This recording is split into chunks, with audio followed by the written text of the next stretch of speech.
Olá, minha gente, um grande abraço, boa noite. Nós estamos chegando com mais um Horizonte Esporte aqui na TV Horizonte, a TV da família. Vamos falar muito de futebol nessa segunda-feira. Vamos analisar os grupos de Atlético e Cruzeiro na Copa Libertadores de América, que começa pra valer já pro Cruzeiro nessa quinta-feira. E tô cheio de nego bom de serviço aqui. Daqui a pouquinho, depois da vinheta, 5 segundos.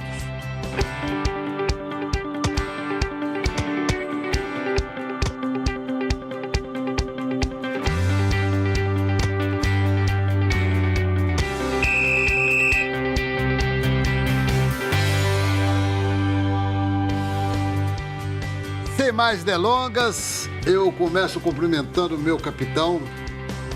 Vai ser promovido já já. Carlos Cruz, que alegria, velho. Boa noite, com a permissão do nosso brigadeiro, né? Ai, falou bonito. Boa noite, companheiros, pessoal de casa. O brigadeiro que ele se refere é esse aqui, Antônio Carlos Melano. Isso não é bandeira, isso é o mastro da imprensa. Fala, Melano.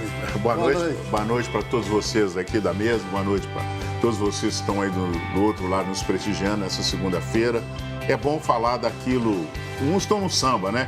E outros estão aqui na labuta diária, atrás da bola. Marco Túlio, que alegria, rapaz, receber. Eu pensei que você estava na folia, estava lá, que você ia chegar aí no carnaval, mas você está aqui firme. Boa noite, alegria recebê-lo mais uma vez, companheiro. Boa noite, Ramon. Boa noite aí, pessoal aqui da mesa. Boa noite, pessoal de casa. Carnaval aí bombando em BH, né, Ramon?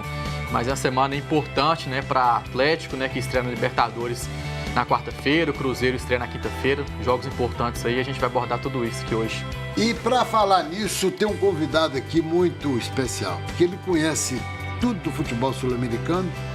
Isso não quer dizer que os companheiros aqui não conheçam e conhecem também. Mas o Bruno Garcês, que prazer recebê-lo aqui conosco, rapaz. Prazer é meu, um convite, aceitei na hora. É a segunda vez que eu venho no programa, muito obrigado pelo convite. E vamos falar um pouquinho de futebol espanhol. Que bueno, me gusta muito, muito, muito, muito. Bom, olha aqui, você fica atento aí, porque serão analisados aqui os dois grupos. Então, vamos começar com o grupo do Atlético, que joga primeiro, joga na quarta-feira. Eu falei na sexta-feira, aqui no programa, que eu acho o elenco do Atlético fraco. Para Libertadores, eu acho fraco. E não tem como agora de chegar nenhum reforço assim que você possa dizer, esse veio para somar. Vamos começar. O Atlético tem no grupo o Atlético, Cerro Porteño, o Zamora e o Nacional do Uruguai. Na tela aqui, ó. Olha aqui, beleza. É o grupo E. O cabeça de chave é o Uruguai, o Nacional, já com 3 títulos Libertadores, 71, 80 e 88. O Cerro Porteño sempre bate na trave, já bateu 6 vezes na semifinal, inclusive a última perdeu para o time do Neymar, em 2011. Isso é um perigo, hein? É. E o Zamora é o franco atirador, é um dos maiores ganhadores de títulos na Venezuela nos últimos 10 anos. É um time com muito garoto, é um time jovem, vem tem nada a perder, muito, né? E não tem nada a perder. É o time que vem crescendo, inclusive é do irmão do Hugo Chávez. Do Hugo Chávez. O irmão do Hugo Chávez é proprietário do Zamora. O Zamora que foi tetracampeão venezuelano. O irmão do Hugo Chávez assumiu o Zamora em 2009. Cruz credo. E desde lá foi ganhador com o Zamora. Cruz credo. Eu não sei, com essa confusão, até bom, com essa confusão que está na Venezuela, o Atlético, se de repente a situação não der uma melhorada, a coisa começar o clima aqui, o Atlético pode se recusar a participar num jogo desse? Eu acho que se não tiver condições de chegar ao local de jogo com segurança, aí sim ele pode própria Sul-Americana, né? Própria Sul-Americana. Contestar. O Atlético, inclusive, Ramon, já faz um planejamento para viajar para Venezuela, para levar já muita coisa, muitos alimentos, muita coisa já para não precisar recorrer de algum lugar da Venezuela, né? Lá onde que ele vai jogar, então, situação complicada. Bruno, esse grupo, o Atlético é favorito do grupo? Olha, se for analisar, no final do ano passado, eu achava esse grupo mais forte que o grupo do Cruzeiro. Mas porque o que eles estão jogando ultimamente, principalmente no início do campeonato, não me chama atenção. É uma bagunça geral. O Nacional está com um novo técnico, Eduardo Domingues, que é um argentino. Ele é genro do Bianchi, que foi campeão no Vélez, no Boca. E ele chegou agora, há pouco, no Nacional, o time vendeu 11 jogadores, comprou 10 jogadores, quer dizer, montou um time novo e ainda não acertou o time. Ele jogou num 4-3-3, depois jogou num 3-5-2, ele está tentando encontrar o esquema certo.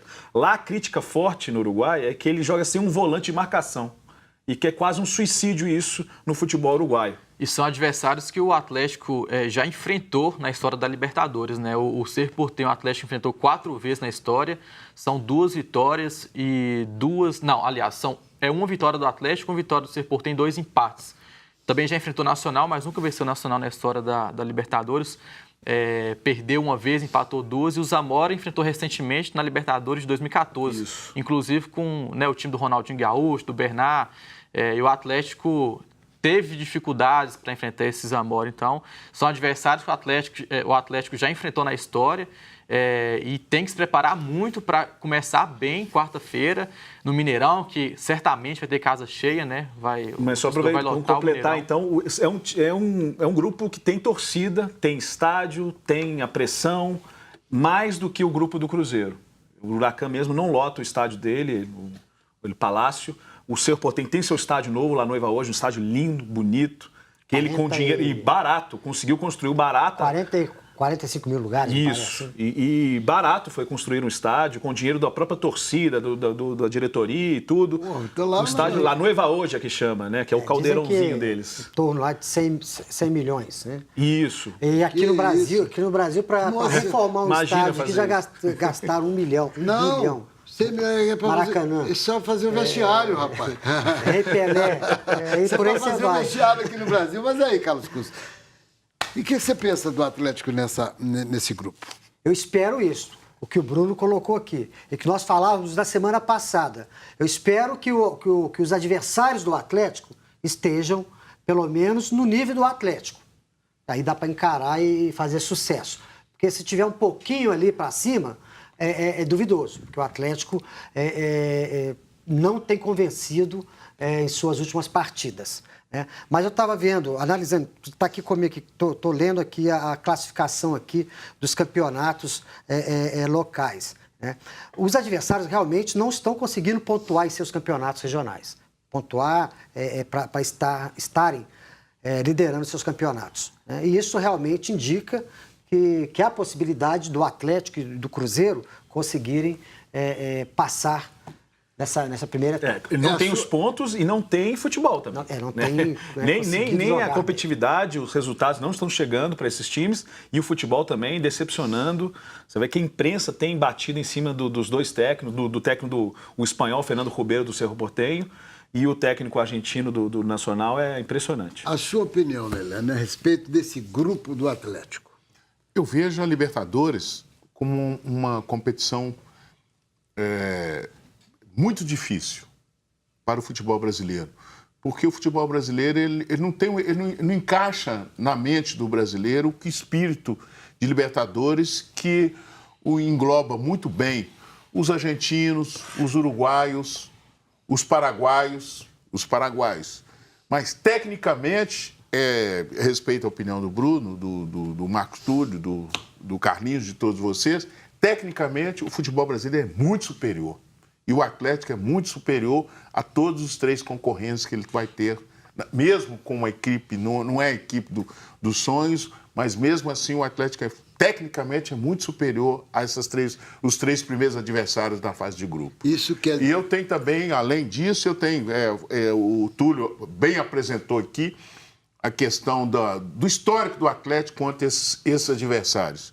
Eu já fiz coberturas de Atlético e Nacional, inclusive lá em Montevidéu, e também do Atlético contra o Cerro Porteño, quando o Atlético, se eu não me engano, se eu não estou enganado, a primeira participação do Atlético na história da Libertadores foi justamente contra o Cerro Porteño, 71, lá em Assunção. Né?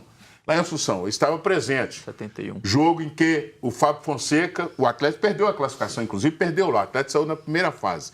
O Fábio Fonseca, que era o presidente do Atlético, na época era deputado federal, tirou a carteirinha lá, apresentando a carteirinha de deputado federal, uma pressão lá para tirar o Atlético da competição. E, inclusive, conseguiram. Na hora que ele tirou a carteira, falou, isso aqui não vale nada, não. Deram um tapa nele e tiraram ele. Né? E espírito de Libertadores é isso. Melhorou muito, mas Os jogadores que já participaram do passado sabem perfeitamente como era. Hoje, com as transmissões e tudo, mudou muito. E esse novo espírito de profissionalismo que há hoje também no futebol sul-americano, que lá também era muito amadorismo, isso faz com que essa técnica brasileira, esse poder de uma maior qualidade possa fazer a diferença. Eu, inclusive, coloquei muito bem isso já também nos meus pensamentos a respeito do que o Atlético vai conseguir na Libertadores. Eu vejo que o Atlético vai ser o primeiro colocado do seu grupo. Mas olha, Melanie, na última década, o futebol brasileiro não conseguiu conquistas na Libertadores. Os nossos concorrentes conquistaram mais títulos do que nós brasileiros. Argentinos, né? Os argentinos. Mas isso aí já é até histórico, né? Não, os argentinos. Os argentinos parece que eles têm mais tradição. Nós conseguimos duas Libertadores com o Atlético e o Grêmio. E os argentinos ganharam as outras. E antes teve o Once Caldas que ganhou pela Colômbia. Antes teve o Once Caldas foi em 2004. O quê? Mas a Libertadores, a Conmebol ajuda, né? Você coloca 8 brasileiros, você coloca 7 argentinos. Também. Você força que a final seja argentinos e brasileiros. Não tem o nível, eu concordo com o Melano, o nível do futebol brasileiro é maior do que dos outros clubes. Só que você consegue encontrar um Nacional do Paraguai, que em 2014, com um time organizado, feio, limitado tecnicamente, chegou a uma final de Libertadores e quase que ganha do São Lourenço, de Almagro, com um time arrumado, ajustado, sem grandes figuras, sem grandes jogadores espetaculares, mas lá o Olímpia também, no ano que o Atlético ganhou, o Olímpia saiu da pré-Libertadores. E na pressão. E chegou com um time, não é medíocre, mas um time muito regular, com pouco. Ele não consegue o que eu quero perguntar para o Bruno é o seguinte, e também até para o Marco Túlio. Diante dessa situação, essas comparações técnicas entre o nosso futebol e o deles, o Atlético seria, digamos assim, tem mais chance de ser o primeiro colocado no grupo? Avaliando assim o que estão jogando agora, hoje eu coloco o Atlético como favorito do grupo, para passar em primeiro. Para passar em primeiro. Agora, o que eu acho curioso aí, Ramon, é porque o Atlético... ele fez os 2 jogos ruins da pré-Libertadores em casa. Ele não foi bem os 2 jogos. E agora ele vai jogar no Mineirão, que é um estádio que ele não está tanto habituado como antigamente. A gente não sabe como é que vai ser. Já está oficializado isso? Já está oficializado. O Atlético vai jogar os 3 jogos da fase de grupos no Mineirão. Vai iniciar agora quarta-feira contra o Cerro Porteño. Então a gente não sabe como é que vai ser o comportamento do Atlético no Mineirão, porque os últimos jogos do Atlético no Mineirão, o Atlético também não foi bem, contra o Cruzeiro não foi bem. Então é um campo que ele não tem aquele mesmo... Não está acostumado como antigamente. Não tem a mesma volúpia quando joga no Independência. Olha só. Mas ganhou no Mineirão. Ganhou, mas não está jogando com frequência. Então, como ele não fez bons jogos na Libertadores em casa, eu acho que fica talvez um ponto de interrogação como é que vai jogar no Mineirão. Agora tem a questão do time também, como o Levi vai fazer. Se ele vai voltar com o Xará nesse jogo contra o Cerro Porteño, se ele vai ser mais ofensivo do que ele foi contra o Defensa, que era uma eliminatória que o Atlético estava já praticamente classificado, ou então se ele vai manter esse esquema aí com 2 volantes, se vai colocar o Jair, não sei, ao lado do Adilson, mas acho que ele vai voltar com o Xará ali, ou com o Luan também, o Casares, está em boa fase. Deve ser um Atlético mais ofensivo em relação ao último jogo. Se ele já jogou com ele, já estão chamando para o intervalo. Se ele já jogou meio fechadinho aqui contra o Defensa, eu imagino então contra o Cerro Porteño. Eu acho que o Atlético vai sentir uma diferença, meus amigos, da saída do Independência com todo o calor humano, que eu não tenho dúvida, apesar de ser numa quarta-feira, de negócio de carnaval, essas coisas, mas a torcida Atlético eu não tenho dúvidas que ela vai comparecer em massa. Isso ninguém me tira da cabeça. Só que eu não sei se vai sentir a diferença, que o calor humano de Independência lotado é diferente do Mineirão. Mas pode ser uma transformação positiva também. Também.